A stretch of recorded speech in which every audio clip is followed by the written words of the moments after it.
Yeah, we gotta talk about Wonder.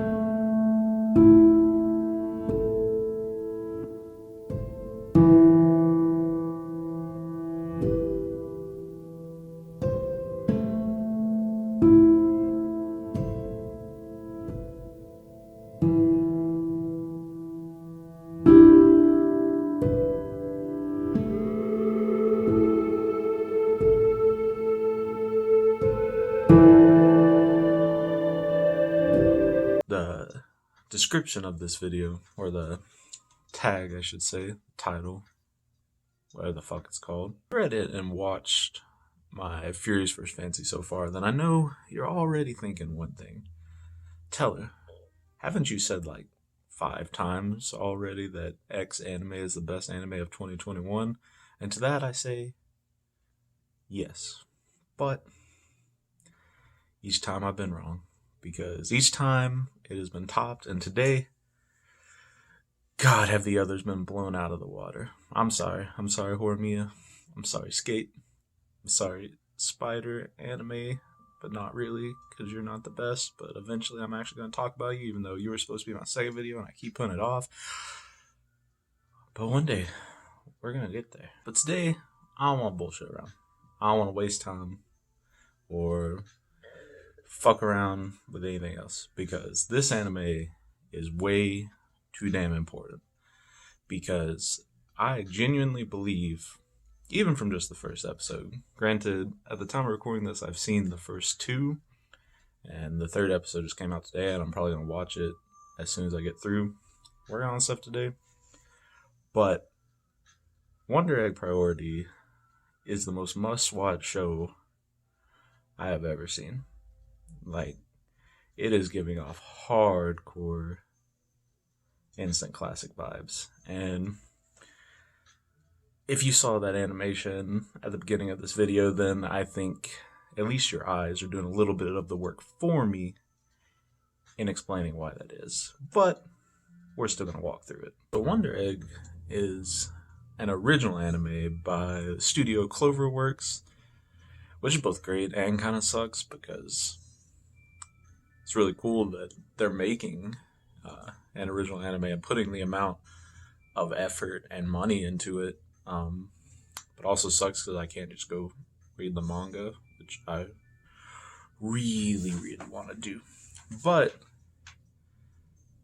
once again, it being an original property for Cloverworks makes the high quality animation that you saw earlier in the video insane, because that shit does not look like a show.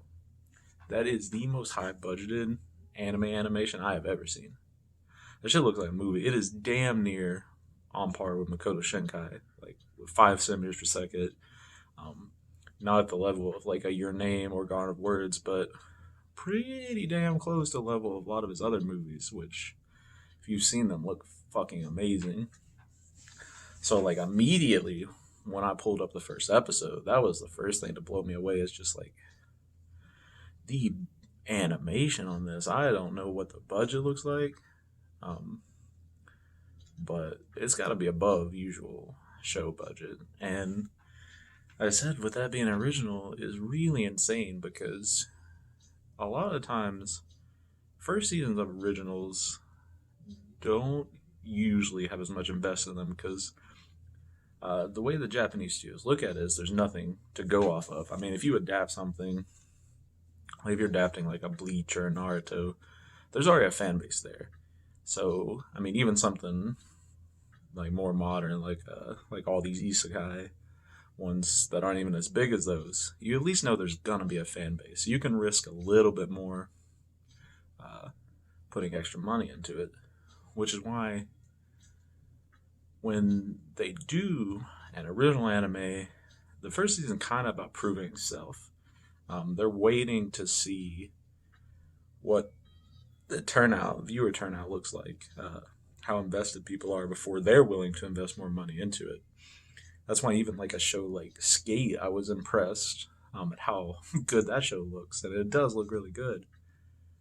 But even it does not look like this show. This show is on another level. I have never seen a show consistently look as good as it does. I mean, there are brilliant moments in animation and all sorts of anime, obviously, but it doesn't let up in the show. There's not a second that the animation isn't on par with the best anime films, which is just crazy to me.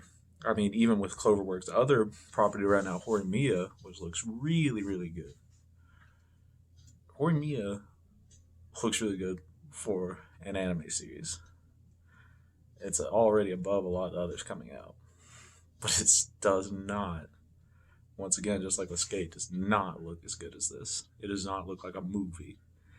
And that right off the bat is the craziest thing for me about this. But as incredible as the animation is, and it's incredible, that's not nearly enough to make me lose my mind over the show the way that I am. I mean, like I said, Skate looks good, Horimiya looks good. And even if they don't look as good, their stories are a lot of fun. I've talked about both of them already and how I think they're contenders for the best anime of 2021. But when I say that, I always talk about the fact I joke about them being other than Attack on Titan. And I'm not going to make the claim that Wonder Egg could beat Attack on Titan, but it's got the best shot. So I guess to explain why I'm enjoying it so much, we got to get into what it's about. First off, to go along with the art, let me just say that character designs are fucking fantastic. Our main lead, I forgot the rest of her name. I've only seen episodes once, so forgive me. Something. Anyway, she is so adorable. Like, they did such a good job with her character design. I love her yellow hoodie, for one. It's giving me hardcore It vibes. And I think they probably did that intentionally as a nod to Stephen King, even though I can't say that for sure. But with the context of the story, I'd say it's pretty likely that they at least did that as a little bit of a tribute, if not to other stuff as well. But it could be pure coincidence, I don't know. But anyway, the story follows her, 14-year-old with heterochromia, where your eyes are both different colors, and her struggles.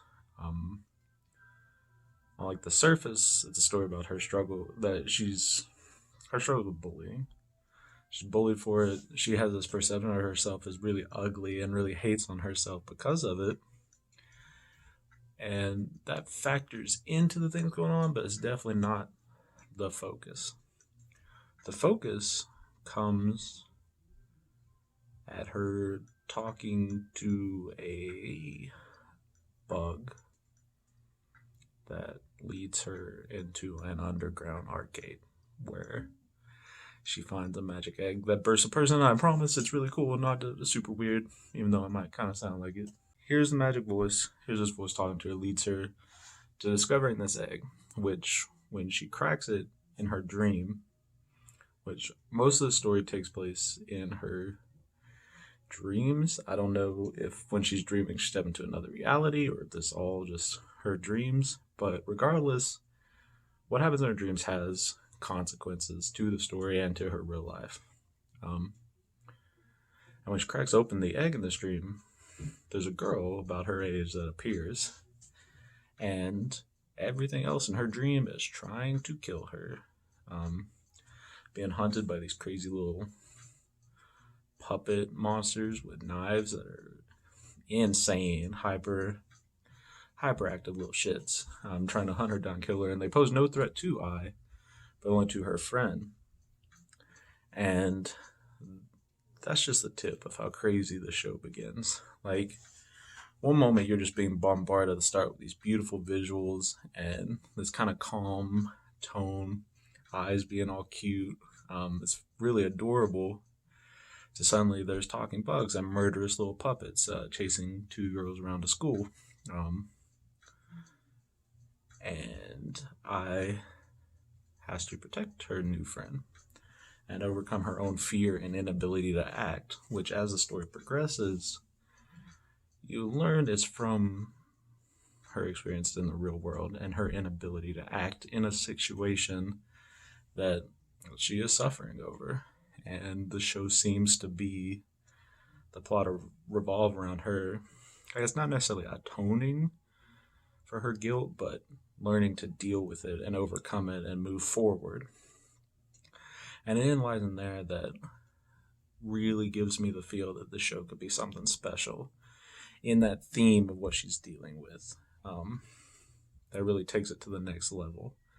Because on the surface, you have, like I said, you have the incredible uh, animation and characters, and you have a really intriguing kind of horror theme plot where this girl is dreaming she has to protect these people being born out of fucking eggs, and they're being hunted by these monsters. And you have the mystery from that and the curiosity of what exactly this world is and what's going on, and that's really intriguing, really cool. But to me, that doesn't separate it from a show that I'll be talking about. Also, Other Side Picnic, which is about two girls exploring a reality that runs parallel to our own and facing um, Lovecraftian type monsters and going on adventure there. Um, it has a lot of similarities, but where I think Wonder Egg kind of tops it, aside from the animation, even though Other Side is good, but where it kind of tops it is the overarching theme. Where a show like Other Side Picnic is content, at least so far, in those early episodes, because this is those young seasons for these, where it's content more on just the mystery of the world and building it and the adventures and the characters. Wonder Egg is doing all that too, but with this added theme that is giving me hardcore modern day Fooly Cooly vibes. I think the show, in the same way that Fooly Cooly used batshit crazy scenarios and monsters and crazy characters to deal with um, puberty and the anxieties of growing up in a really unique and weird way that left it as a classic. It's one of the best anime of all time, in my opinion. And Wonder Egg looks like it could be doing the same kind of thing with the themes of depression and guilt and moving on after tragedies and having to overcome, I guess, and take responsibility in a way, take responsibility for your part in things and your inability to act, but to realize that there's nothing you can do to change it. We've all had situations where we carry guilt for both our actions and inaction, and Wonder Egg Priority is a story about that.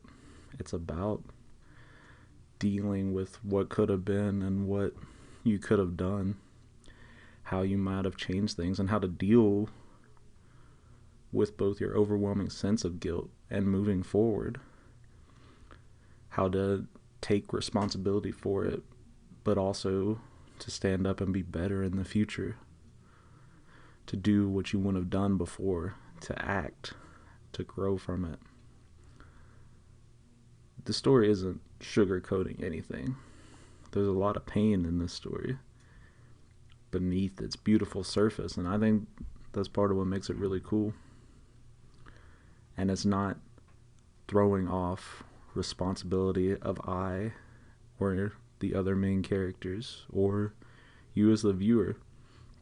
He's acknowledging the hard reality that to some extent sometimes we are to blame for the bad things that happen to both ourselves and other people. But it's a reminder that while we have to take responsibility for that, like I said, we have to grow from it. We have to rise to the occasion when we have a chance to be better or do other things. I think the story is going to tackle these themes really well. It has thus far. And I can't wait to see where it goes from here. Because sometimes looking into that mirror of hard truth is what makes a story really special. To be able to look at the dark beauty of reality, of pain, of friendship, of hope and despair, and inspiring the hope to fight, to give it our best shot to make things better. I think that's what makes this show really special.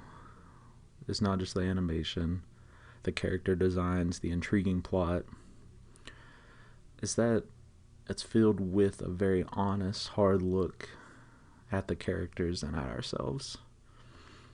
And I think this is a story worth everyone's time and checking out, because if you're like me, you probably have some things you feel guilty for, some weight on your shoulders, some regret.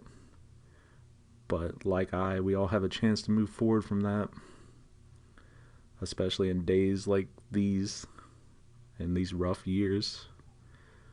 We have a choice to either repeat the mistakes of the past or to stand up and fight to make our lives and the lives of those around us better. And I can't wait to see how this story plays out, to see how it takes those themes and grows along with its main character. And I hope that those of us viewing it that get to go along with this ride find a way to grow ourselves and conquer our own journeys that lie ahead. Anyway, guys, I hope you enjoyed this.